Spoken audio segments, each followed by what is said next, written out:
30 anos. Jesus então inicia o seu ministério e começa a convidar homens normais, homens simples, para viverem o extraordinário que ele havia de ensinar para aqueles homens. Pedro então é um desses homens que é chamado por Deus para viver uma nova história com o Senhor. Pedro então é um desses homens que é separado para anunciar agora virtudes. E quando eu falo virtudes, eu falo de bons valores, bons princípios, uma boa ética, uma boa moral, uma boa conduta, uma nova forma de ver e de viver a vida na terra. Pedro então é eleito por Deus para levar o Evangelho. Jesus então passa 3 anos ensinando os 12 discípulos, e muitos de nós aqui conhecemos a história dos discípulos.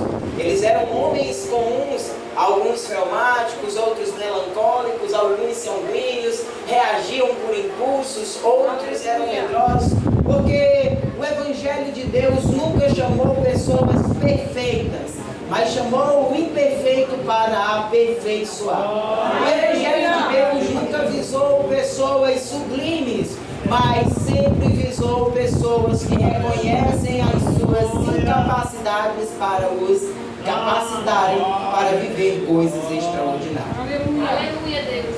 Jesus então passa 3 anos ensinando aos discípulos, e Jesus ensina a Pedro e diz a todos eles que haveria de morrer, haveria de padecer na cruz, iria ressuscitar. E Jesus então, esse período de 3 anos, quando chega o término, chega então o cumprimento daquela promessa que Jesus havia prometido. Jesus é entregue por Pilatos, ele é entregue para o povo, é então crucificado, e a palavra de Deus vai dizer que ele ressuscita ao 3º dia. E que depois que ele ressuscita, ele aparece aos discípulos, aqueles mesmos que ele havia ensinado sobre a ressurreição, sobre a nova vida, sobre a nova conduta. Jesus então designa aqueles discípulos para anunciarem o Evangelho. É então que Pedro começa a pregar o Evangelho, começa a viver o Evangelho. Só que eles ainda se sentem meio acanhados, eles ainda se sentem meio temerosos com a nova mensagem, porque a nova mensagem confrontava de forma sublime os governos daquela época, daquele período. É então que o Senhor faz uma promessa a Pedro e aos demais discípulos, dizendo: fiquem em Jerusalém, para que do alto vocês sejam revestidos de poder.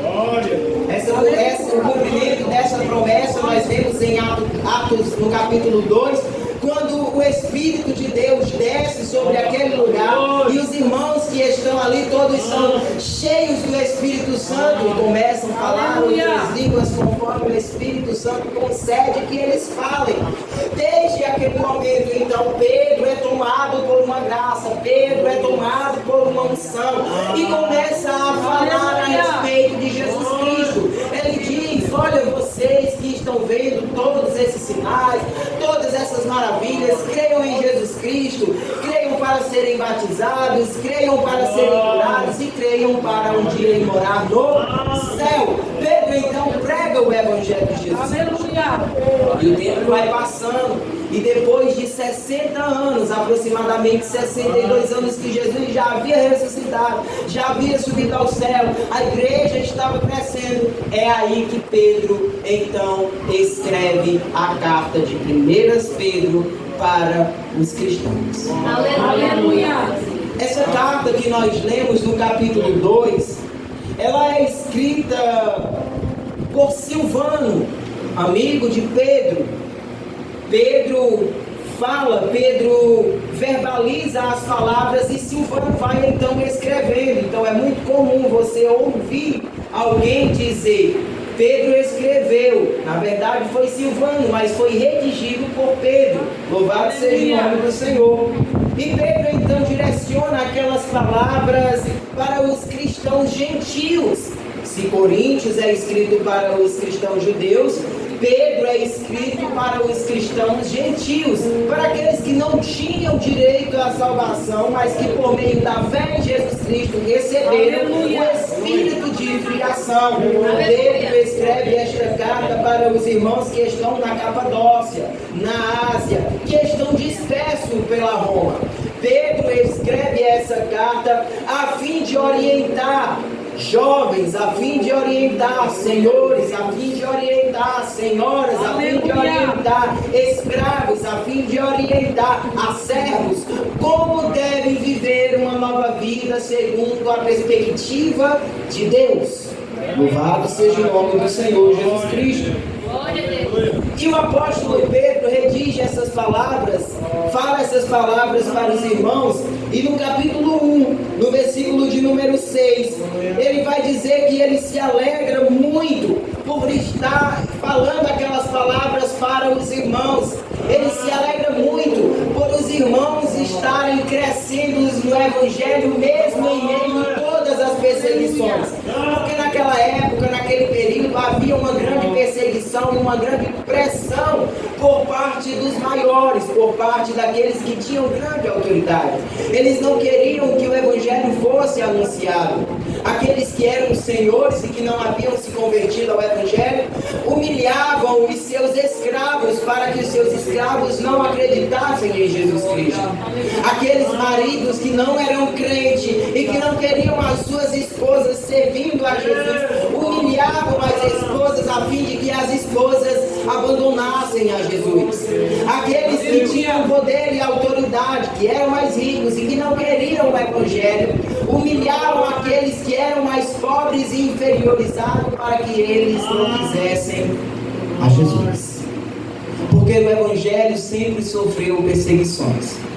O Evangelho sempre sofreu contrariações. Aleluia. Se nós falarmos de bons conceitos, de bons preceitos, se nós falarmos de valores, nós seremos sempre taxados como doidos. Hoje, o correto mesmo é você ter uma vida exacerbada, errada, prosmíscua. Se você falar do Evangelho de Cristo, você será taxado de louco. Mas Deus me faz me lembrar de um chamado, e para nós falarmos da palavra que eu acabei de ler em 1 Pedro, no capítulo 2, Pedro vai falar a respeito de uma eleição e vai dizer que nós agora somos pedra viva de Deus. Aleluia. Pedro ele diz, olha, aquele que era pedra viva e os edificadores rejeitaram e não quiseram, esse se tornou pedra viva para vocês que creem nele, que acreditam nele.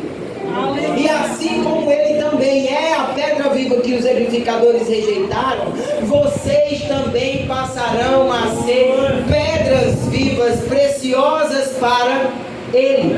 Aleluia. E para que nós venhamos entender o motivo pelo qual Pedro está se direcionando aos irmãos gentios que estavam dispersos na Ásia Menor, é necessário nós voltarmos na história e lembrarmos do patriarca Abraão.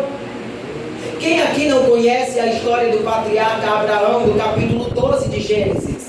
Quando Deus chama ele da terra de uso dos caldeus e diz, Abraão, sai da tua parentela e vai para a terra que eu vou te mostrar. Abraão, então, de imediato, no capítulo 12 de Gênesis, ele sai da terra que ele estava com seus pais, abandona a sua parentela, pega o seu primo Jó e se direciona para uma terra que ele ainda não sabia qual terra era. Ele sai da terra de Uz dos caldeus e vai para uma terra que Deus havia lhe prometido. Ele rompe com seus velhos costumes e se direciona para uma terra que Deus havia lhe prometido. Ele sai da sua velha cultura e vai para uma cidade que ele ainda não conhecia, mas que ele tinha fé porque Deus havia se manifestado a ele. O Evangelho não é evangelho de